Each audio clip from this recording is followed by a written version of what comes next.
Now to some industry-specific concerns. We want to begin with individuals from the hospitality, lodging, and restaurant industries.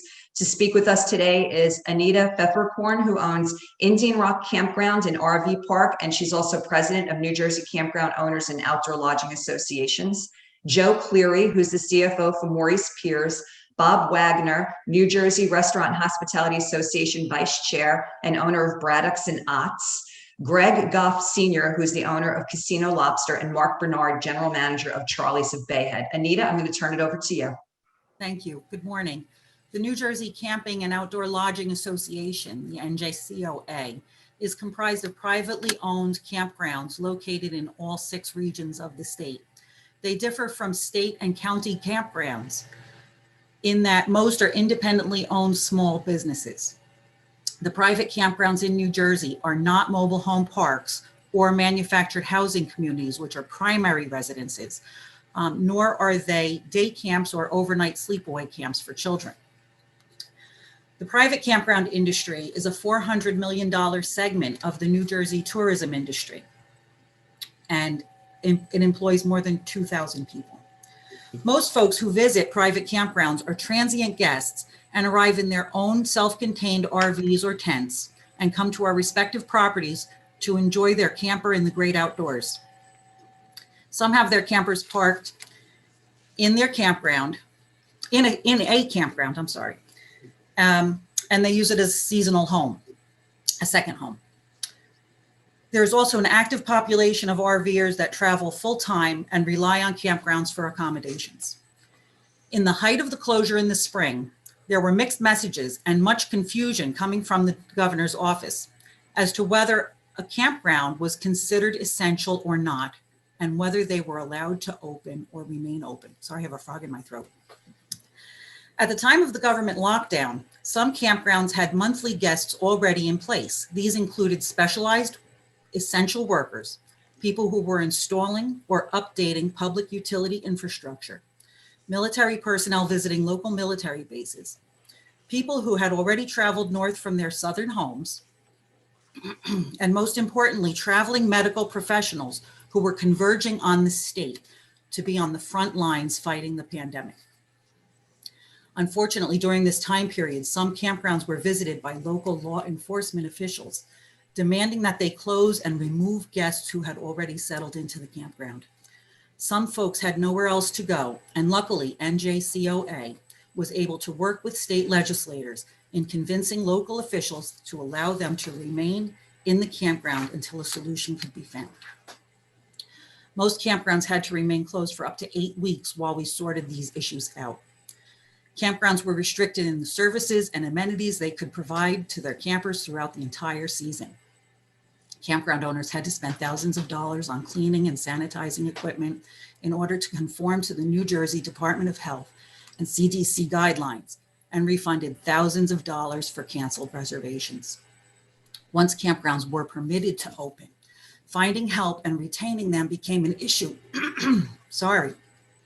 as many people were taking advantage of unemployment and the stimulus checks and were not interested in working. It is our goal to see that the governor and his administration, as well as local government and law enforcement officials, the Attorney General's office, local prosecutors' offices, and the New Jersey State Police, understand the role and the business model of the privately owned campgrounds in New Jersey. And when it's time to reopen next year, they will have a better understanding. And we can clearly define what a private campground is. We need to be working now with the administration and all the above mentioned enforcement officials to focus safely reopening campgrounds and resuming business operations in the spring without the mass confusion and mixed messages that we experienced this past spring. Any official interested in visiting any one of our 96 campgrounds privately owned in New Jersey can contact me or our executive director, Joanne Del Vesio, and we will gladly arrange a tour of a campground in any region of the state. I'm going to turn this over to Joe Cleary, the CFO of Morey's, Piers, and Wildwood. Thank you. Hi, thank you, Anita, and good morning, everyone from the Wildwoods. My name is Joe Cleary, and I'm the Vice President and CFO for Morey's Piers. I'm speaking to you today on behalf of our hotels and hospitality businesses, and also on behalf of the thousands of small businesses in our shore tourism industry, most of whom are family-owned and many of whom rely upon a very short summer season to survive. Today, many of my colleagues are asking you to consider important actions and legislation to help our businesses to both survive and again thrive in New Jersey. I am asking you to do something that may be even harder in Trenton. In an important way, please do nothing.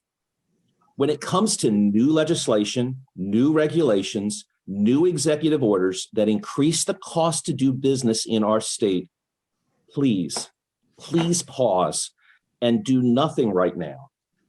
Please consider this. Even over the last 7 months, which have been so difficult for so many, and when many hospitality businesses are doing everything they can right now just to survive, we continue to have new legislation and regulations that increase business expenses. To name just a couple of examples, a well-meaning hotel sanitation law was passed this summer, which required daily cleaning of every room.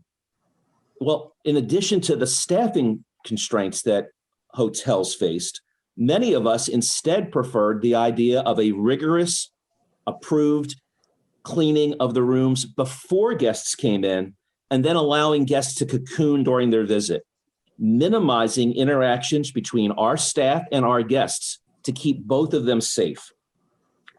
Additionally, we have a new paper bag and plastic bag law that was passed again this summer.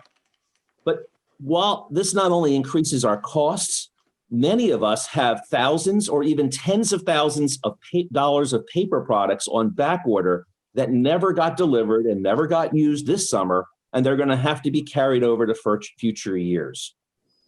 Our hospitality businesses are resilient, creative, and ready to do hard things to bring our state's economy back.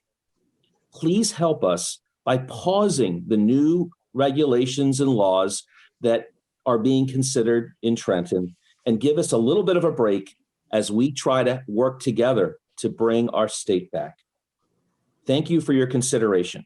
I now pass this over to Bob Wagner from one of my favorite places, Braddocks. Good morning, everybody. My name is Bob Wagner from Braddocks and Otts, and I'm here representing the New Jersey Restaurant Hospitality Association. And it's an honor to listen to and learn all these other businesses out there, what they're going through. And I feel your pain. Just so you know, everyone in the restaurant hospitality industry, catering and bars and restaurants feel your pain, because I've learned a lot today from other businesses. It's just crazy. And we feel your pain, and we're there to help you too. And we've always been the one in the neighborhood to come and help everybody. So hopefully when all this gets over with, we can all come together and help each other out again.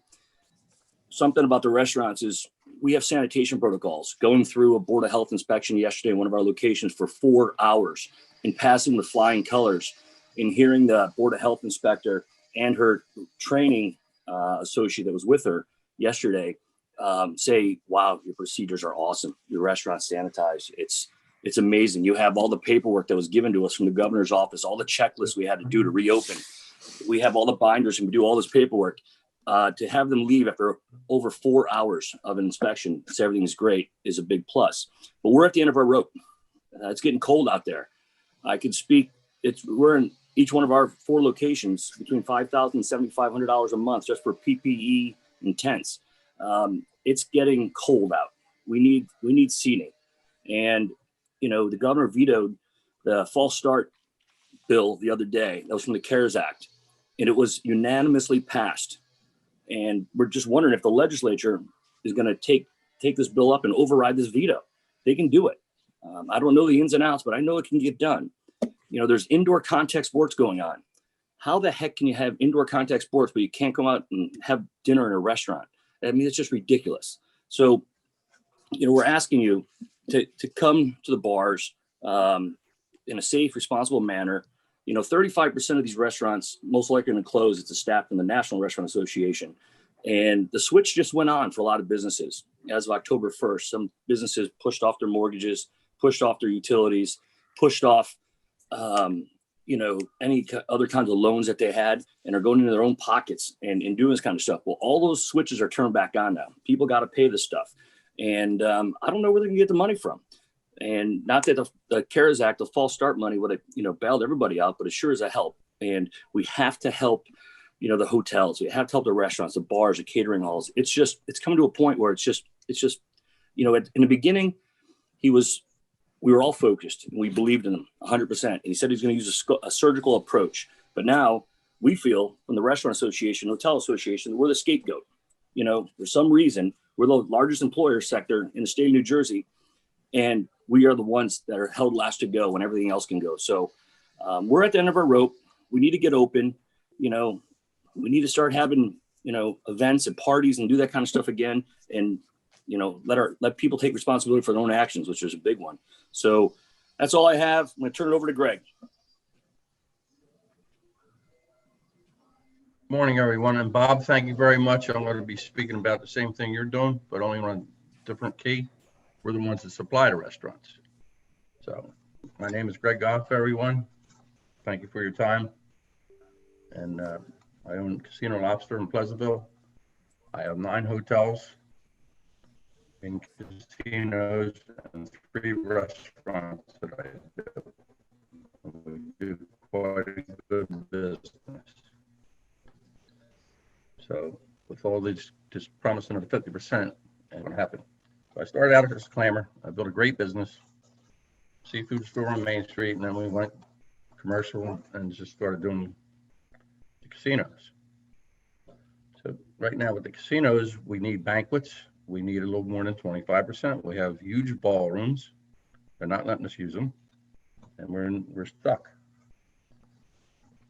So as the 25% continues, myself, I'm sitting on a ton of inventory because I always had to buy ahead for the parties, the special lounges, the clubs in each hotel. And I'm sitting on a huge amount of inventory. So I have to make that impossible decision. Do I want to sell the product and lose 20, 30%, or do I hang into this business waiting for 50%? But right now, my thoughts are I need to start selling some of this product at a loss so I can regain something, because it doesn't look like we're going anywhere else. We need to move to the next phase to expand capacity. Not knowing, giving us no hope, we do not see a light at the end of the tunnel. Better communication and a plan will give us all of that target. And finally, if we cannot move forward, expanding capacity, we will need more direct economic relief. The PP program helped me out great in the beginning, but it's gone. I've kept all my employees. We're going back into the worst part of the year, the fourth quarter. As I enter the fourth quarter, I am exactly 50% down. And that was coming in with a good first quarter. And the fourth quarter, as everyone knows, is always the worst. So at the end of the year, we could be down 85%.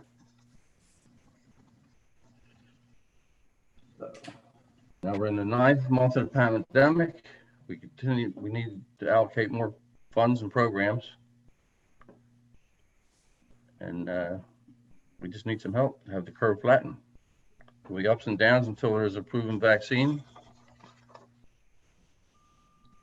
But we need some help now. So back to the same thing with the dining. Thank you. Thank you for sharing that, Greg. Thank you so much. You're welcome. Thank you. Mark, would you like to pick up from there? Yeah, sure. Hello, everyone. Bob and Greg picked up on a lot of things that I'm going to be speaking about, but the 25% rule is completely unfair to, I think, Main Street, and particularly the New Jersey restaurants and hotels and the whole hospitality industry, which is the largest employer, which was also stated, in the state of New Jersey. All the other large box stores, Costco, supermarkets, they've all been at more than 25% capacity. They can get as many people in there as they can. And many of those places have, besides selling food, they also have places to sit down and eat in there. And nobody's limiting their capacity. So if they have 200 seats in there. And as long as they're spaced properly, no one's going into those places and telling them you can't sit down in Costco, you can't sit down in Walmart, you can't sit down in any of those kiosks, that whether there's a Starbucks or wherever else in there. It's completely unfair and discriminatory in my eyes that the government is doing that and limiting us. I have, I'm going to say my restaurant, we are very lucky in what we have. I have more outside seating than most restaurants have seating. It's affected us less, but it will affect us come the time when the weather is going to be bad. And that's in about 2-3 weeks from now. I already stopped taking outdoor dining reservations because even though we put a ton of money into outdoor heaters, infrared heaters. Good morning, Bob. It's Mike McGinnis. How are you? Mike McGinnis, we could hear you. Could you please go on mute? Thank you. It's a nightmare. Tenting. It is. It's been a very long I couldn't.